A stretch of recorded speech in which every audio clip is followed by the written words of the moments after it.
হে আমার রব, আমাকে আমার মাতা-পিতাকে, যারা মুমিন অবস্থায় আমার পরিবারের অন্তর্ভুক্ত রয়েছে তাদেরকে এবং সকল মুমিন পুরুষ নারীকে তুমি ক্ষমা করে দাও। সূরা নূহ আয়াত 28।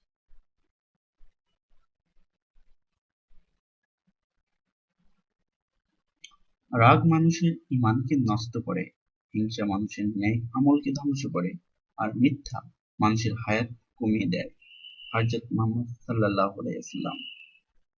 শিশুদের প্রতি বড়দের কর্তব্য: সাহস দিবেন, ভয় দেখাবেন না, শিখিয়ে দিবেন, লজ্জা দিবেন না, বুঝিয়ে দিবেন, ধমক দিবেন না, প্রশংসা করবেন, তিরস্কার করবেন না, স্নেহ করবেন, গালি দিবেন না, ভালোবাসবেন, নিন্দা করবেন না, মর্যাদা দিবেন, অপমান করবেন না, উৎসাহ দেবেন, আদেশ করবেন না, সঠিক শিখাবেন, ভুল শিখাবেন না, অনুরাগ করবেন, রাগ করবেন না, সৎসঙ্গ দেবেন, নিঃসঙ্গ রাখবেন না।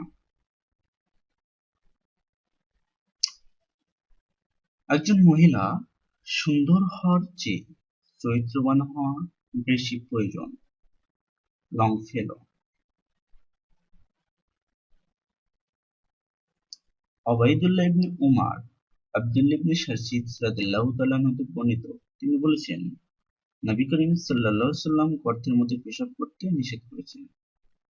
রাবী বলেন, লোকেরা হযরত কাতাদা রাদিয়াল্লাহু তাআলা আনহুকে জিজ্ঞেস করেন, গর্তে পেশাব করা নিষেধ কেন? রাবী বলেন, এরূপ প্রবাদ আছে যে, জিনেরা সাধারণত গর্তে বসবাস করে থাকে। আবু দাউদ অনুচ্ছেদ ১৬ হাদিস ২৯।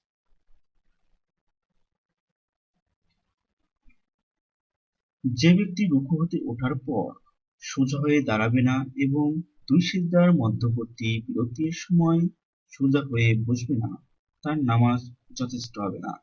আবু দাউদ ৮৫৫, নাসাই, ইবনে মাজাহ, তিরমিজি।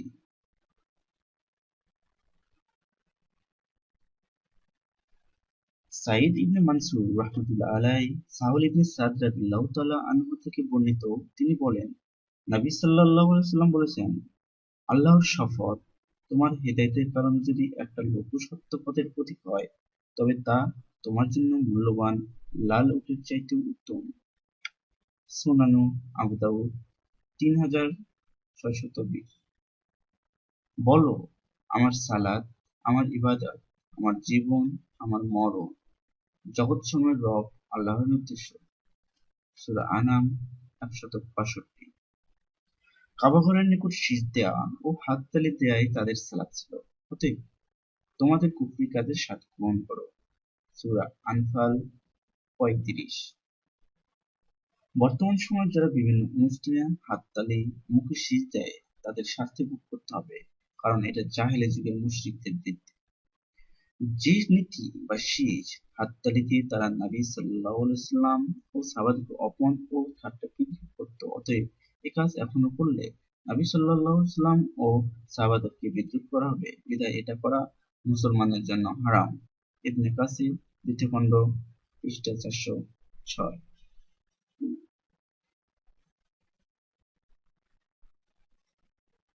বিসমিল্লাহির রহমানির রহিম।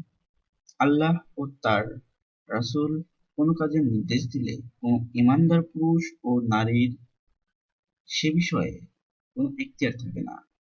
আর যে আল্লাহ ও তার রাসূলের অবাধ্য হয় সে প্রকাশ্য পথভ্রষ্টতায় পতিত হয়। সূরা আহজাব আয়াত ৩৬। বিসমিল্লাহির রহমানির রহিম। সেদিন আমি আকাশকে গুটিয়ে ফেলব, যেভাবে গুটানো হয় লিখিত দপ্তর।